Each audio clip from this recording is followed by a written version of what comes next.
crafty gift I'm bringing to you today is basically some personalized monogrammed stationery sets that I'm going to be using Lyrical Letters because I love the wonderful fonts that it offers. And I'm also going to be using the Cricut Cuttables Cuttlebug embossing folders that I get to make myself. And as you can see, when you buy one of these, it comes with a folder that is just basically empty. You can see right through it, see? It has a little Cricut bug head and a ProvoCraft emblem on the front so that you can tell which side is front and which side is not. It also comes with a piece of embossing material, but it is adhesive in the center with a paper piece on one side and a paper piece on the other. Now, according to the instructions, there's a side A and B, but they're not labeled, so you don't know which one is which. So I always recommend that you label them yourself. I purchased a box of envelopes from Walmart. There's a 50 count for, I think it was like $4.95, something like that. And they're the basic white invitation envelopes. So this is what they look like. And where I want my monogram to go is right here on the flap. Alright, so in order to do that, I'm going to have to place my letter down at the bottom of my embossing folder. And, this is very important, it's going to have to be placed upside down. Because in order to emboss this, I have to basically sandwich the flap in the folder. And this is the top of the folder, and this is the bottom, so my letter is going to have to be upside down in order to get my monograms upside right on the envelope. So let's get started. The first thing I'm going to do is I'm going to measure roughly on my mat and just basically place my envelope in the center between the lines. I'm going to take my material, my embossing material, and I'm going to place it in the center of those two lines to roughly get my center point on the envelope. I'm then going to draw now, because remember this is just paper side.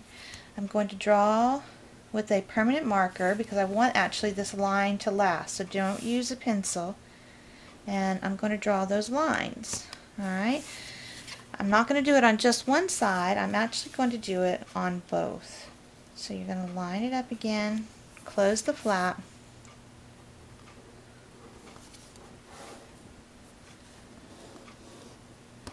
and you're going to do it on both sides. And you'll see later why you're doing it on both, okay?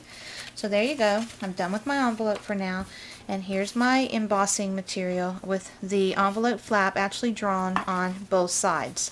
Now this is where I'm going to label one side A, okay, and the other side B. And I'm going to load A side up on my mat in the top right corner. Okay, facing the side. So if this is the top of my mat, I want my A to basically be sideways. And I'm going to make sure that that goes down really good with my brayer. I want it to stick and not move around. Now let's go to the Cricut and cut it out, shall we? Alright, I've loaded my mat into my Cricut.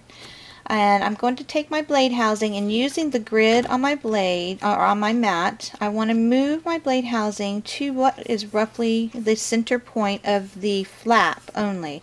So if my material is 4 1/4 inches long, I'm going to move it just between that 2 and 2 1/4 inch mark so that the center part of my blade housing is on that.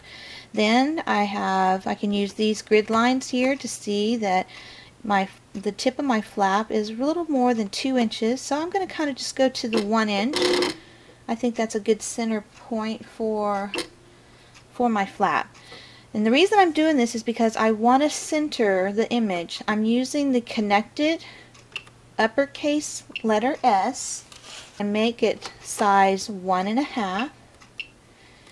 My settings need to be blade housing at 6, and remember this is the recommended settings for cutting the embossing material for your Cuttlebug.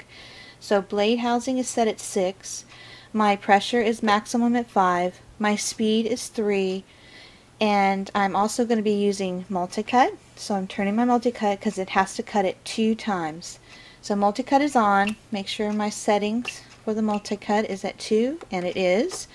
Remember, those of you who aren't used to using multi-cut, you just hit settings and then scan through with the OK button until you find it, and then you hit settings again and it will set it. Alright?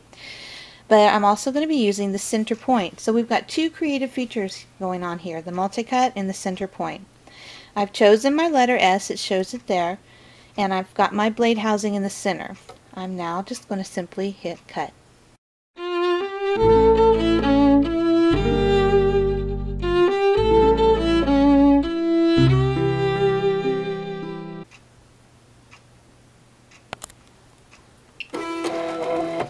Alright, there's our image. Let's take it over and let's mount it in our folder.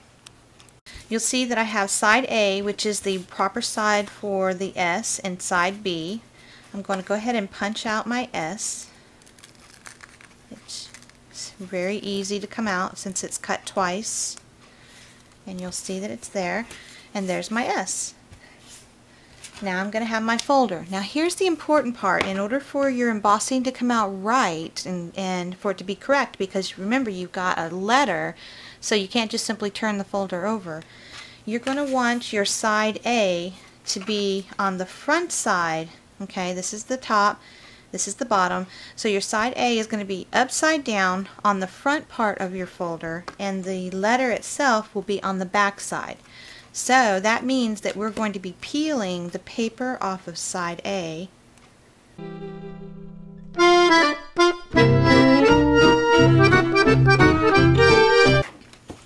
Place it on the front side of the envelope. Remember, with the letter on the bottom upside down.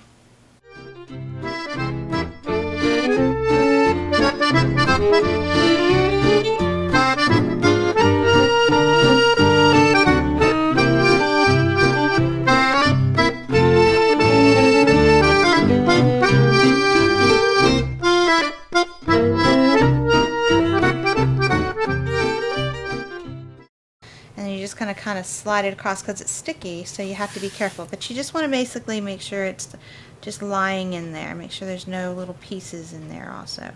Okay, once you've done that, then you're going to close the folder and take your brayer and just run it back and forth real hard on where the letter is. Okay, once you've done that, then you open it and your letter S should be placed in the correct spot right there, so that when every time you close it, it fits perfectly in that spot. I hope you can see that on the video. And I want to emboss my letter on my envelope, so I'm going to open the flap. I'm going to place my envelope where I can see the B side and the inside of the envelope. And you see, remember I drew those lines on that side?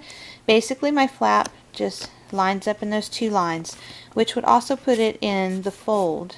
Okay, but I lined it up in the line so that I know that my S will be centered on the flap.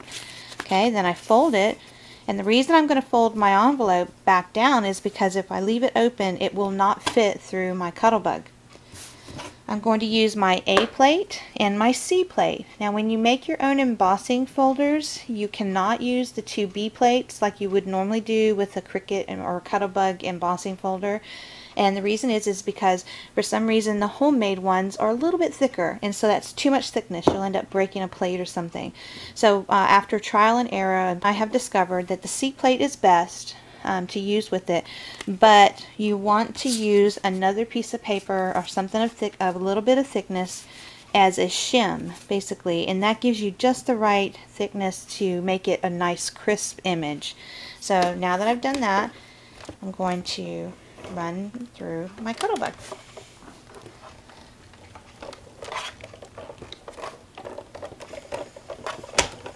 There we go. I'm going to take it out. Take out my envelope, and you might be able to see, look at that, there's my S. Isn't that pretty? I love the size of it and how it's going to look on these envelopes when I get them all done.